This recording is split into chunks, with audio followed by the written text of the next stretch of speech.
Hello बच्चों, आज की क्लास में हम क्या पढ़ेंगे। आज की क्लास में हम पढ़ेंगे साइंस का एक टॉपिक मेटल्स। मेटल्स के जो हमारी फिजिकल प्रॉपर्टीज होती हैं, फिजिकल प्रॉपर्टीज वो कौन कौन सी है। फिजिकल प्रॉपर्टीज कौन कौन सी हैं, क्या है, जिसको हिंदी में हम भौतिक गुणधर्म बोलते हैं। हिंदी में क्या बोलते हैं? भौतिक गुणधर्म।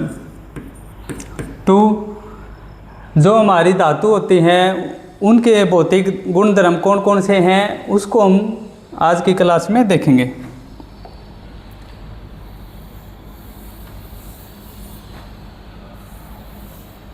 तो देखो, जो मेटल्स हैं, हमारा मेटल क्या है, टोटल हमारी जो पीरियोडिक टेबल है उसके अंदर 118 एलिमेंट्स हैं। हमारी जो मॉडर्न पीरियोडिक टेबल है उसमें कितने एलिमेंट्स हैं? 118। उसमें से हमने गुणधर्मों के आधार पे, प्रॉपर्टीज़ के आधार पे 3 भागों में बांट दिया उनको। एक को हमने बोला मेटल्स, दूसरे को नॉन मेटल्स और तीसरे को बोला हमने मेटलॉइड्स। ठीक है, तो मेटल्स, नॉन मेटल्स और मेटलॉइड्स, इस तरह से हमने ये 118 जो एलिमेंट्स हैं उनको प्रॉपर्टीज़ के बेसिस पे हमने उनको डिवाइड कर दिया।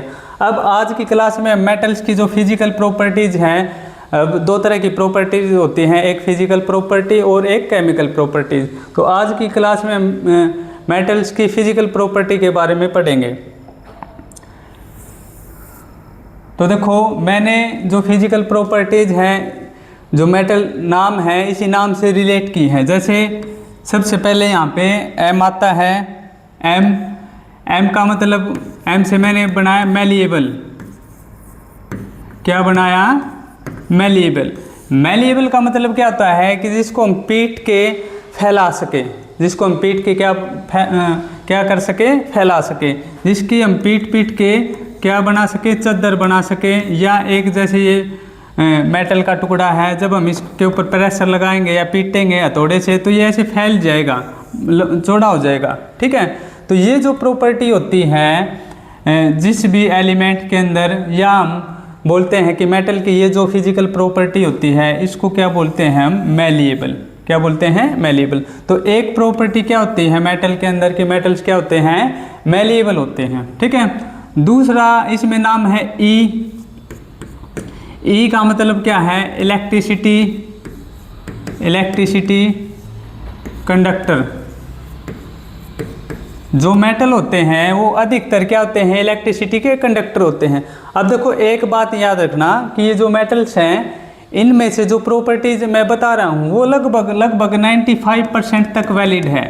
कुछ एक दो मेटल्स ऐसे एक्सेप्शन या रेयर केस हैं, एक्सेप्शन बोल सकते हैं हम उनको, कि जिनमें ये प्रॉपर्टी नहीं मिलेगी। ठीक है, उसको मैं एक क्लास में बता दूंगा कि ये जो मेटल है वो एक्सेप्शन केस है या एक्सेप्शनल केस है। तो दूसरी प्रॉपर्टी क्या है? फिजिकल प्रॉपर्टी इलेक्ट्रिसिटी के कंडक्टर। जो मेटल्स होते हैं, अधिकतर मेटल्स या मोस्टली मेटल क्या होते हैं, उनमें से जो हमारी इलेक्ट्रिसिटी है वो पास हो जाती है। ठीक है, इलेक्ट्रिसिटी कंडक्टर का मतलब क्या होता है? ऐसी प्रॉपर्टी जो अपने अंदर से इलेक्ट्रिसिटी को पास होने देते हैं। तो मेटल्स में क्या प्रॉपर्टी होती है? दूसरी, इलेक्ट्रिसिटी के कंडक्टर होते हैं। पहली प्रॉपर्टी क्या है कि ये मैलिएबल होते हैं। ठीक है, पहली प्रॉपर्टी मैलिएबल होते हैं। दूसरी प्रॉपर्टी क्या है? फिजिकल प्रॉपर्टी की इलेक्ट्रिसिटी के कंडक्टर होते हैं। तीसरी प्रॉपर्टी टी आता है मेटल में। टी से मतलब टेंसाइल, टेंसाइल स्ट्रेंथ, आई। ठीक है, कि जो मेटल्स होते हैं उनकी टेंसाइल स्ट्रेंथ आई होती है। टेंसाइल का मतलब है टेंशन। टेंशन वर्ड से ये बन के आया है। टेंशन का मतलब होता है खिंचाव। अगर हम मेटल्स को ऐसे पकड़ के खींचेंगे तो ये बहुत लंबे खिंच जाते हैं और ये टूटते नहीं। तो इसलिए क्या है कि हम इनसे, जो मेटल्स होते हैं, इनसे तार बना सकते हैं। क्या बना सकते हैं? तार। तो एक फिजिकल प्रॉपर्टी क्या होती है मेटल्स की कि हम इनको पीट के इनसे तार बना सकते हैं। ये भी एक, इसको हम टेंसाइल स्ट्रेंथ बोलते हैं कि भाई मेटल्स के अंदर जो टेंसाइल स्ट्रेंथ होती है वो ज़्यादा होती है। ठीक है, तो एक फिजिकल प्रॉपर्टी क्या होगी? टेंसाइल स्ट्रेंथ आई। उसके बाद ए ए से क्या मतलब है हमारा एलॉय, ए से क्या मतलब है एलॉय। तो एक प्रॉपर्टी क्या होती है मेटल्स के अंदर कि मेटल से हम एलॉय बना सकते हैं। क्या बना सकते हैं? एलॉय। एलॉय का मतलब क्या है कि जब हम दो मेटल्स को आपस में मिलाते हैं तो उनकी प्रॉपर्टी थोड़ी बदल जाती है। जैसे गोल्ड है, गोल्ड वैसे नरम होता है, जो शुद्ध सोना होता है वो नरम होता है, उसमें हम दूसरा मेटल मिला देते हैं, जैसे हमने कॉपर मिला दिया। अब कॉपर मिलाने से क्या होगा कि वो जो शुद्ध सोना बहुत ही ज़्यादा नरम था, सॉफ्ट था, वो थोड़ा सा हार्ड हो जाता है, ठीक है, थोड़ा मजबूत हो जाता है, तो उसकी प्रॉपर्टी चेंज हो जाती है। तो एलॉय का मतलब क्या होता है कि जब हम दो मेटल्स को आपस में मिलाते हैं तो उनकी प्रॉपर्टी बदल जाती है, ठीक है। धातुओं का मिश्रण क्या कहलाता है? एलॉय। तो मेटल्स से हम क्या बना सकते हैं? एलॉय बना सकते हैं। तो इस तरह से हमने ये 4 फिजिकल प्रॉपर्टी पढ़ी। उसके बाद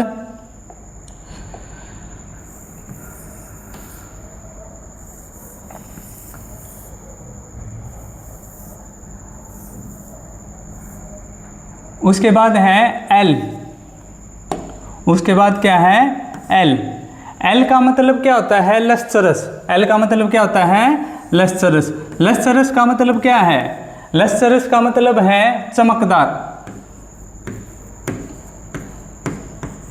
चमकदार, ठीक है। या हम ये बोल सकते हैं कि ये जो मेटल्स होते हैं ये लाइट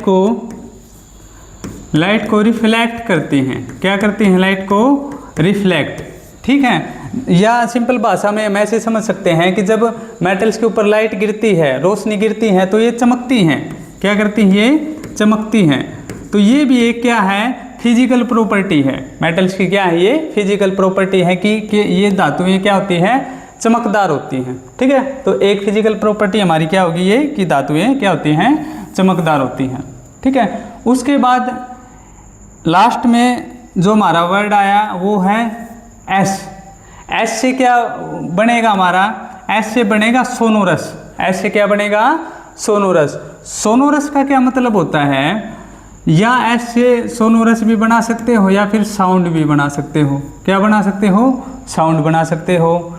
साउंड सोनोरस एक ही बात है कि क्या मतलब है? देखो वैसे तो साउंड सोनोरस अलग अलग होता है, लेकिन यहाँ पे हम रिलेट कर रहे हैं। रिलेट कैसे कर रहे हैं कि जब ये कोई धातु का टुकड़ा है, इसके ऊपर हम हथौड़े से वार करेंगे या किसी दूसरी धातु से वार करेंगे, पीटेंगे इसको, तो क्या होगा? इसमें जो ध्वनि है, साउंड है, वो पैदा होगा ज़्यादा। एक लकड़ी होती है, वो नॉन मेटल होती है, आप लकड़ी को हथौड़े से पीटना, वहाँ पे कम साउंड आएगा। लेकिन आप लोहे को हथौड़े से पीटना, वहाँ पे क्या होगा? अधिक साउंड आएगा, ठीक है। तो जब धातुएं आपस में टकराती हैं तो उनके अंदर ज़्यादा साउंड पैदा होता है या ज़्यादा ध्वनि पैदा होती है। तो ये भी एक इनका भौतिक गुणधर्म है, फिजिकल प्रॉपर्टी है, ठीक है। और एस से एक और चीज़ बना लेना आप, सॉलिड। क्या बनाओगे? सॉलिड। कि जो हमारी धातुएं होती हैं मोस्टली क्या होती हैं? वो सॉलिड होती हैं, ठोस होती हैं, ठीक है। तो ये मैंने आपको जो हमारे मेटल्स हैं उसकी कुछ फिजिकल प्रॉपर्टीज बताई हैं जो कि इस नाम में छिपी हुई हैं। अब ऐसा नहीं है कि सभी मेटल्स में प्रॉपर्टीज़ हैं, कुछ एक दो क्या हैं, एक्सेप्शन भी हैं, वो मैं एक अलग से आपको बता दूंगा अलग से क्लास में कि कौन कौन से हैं।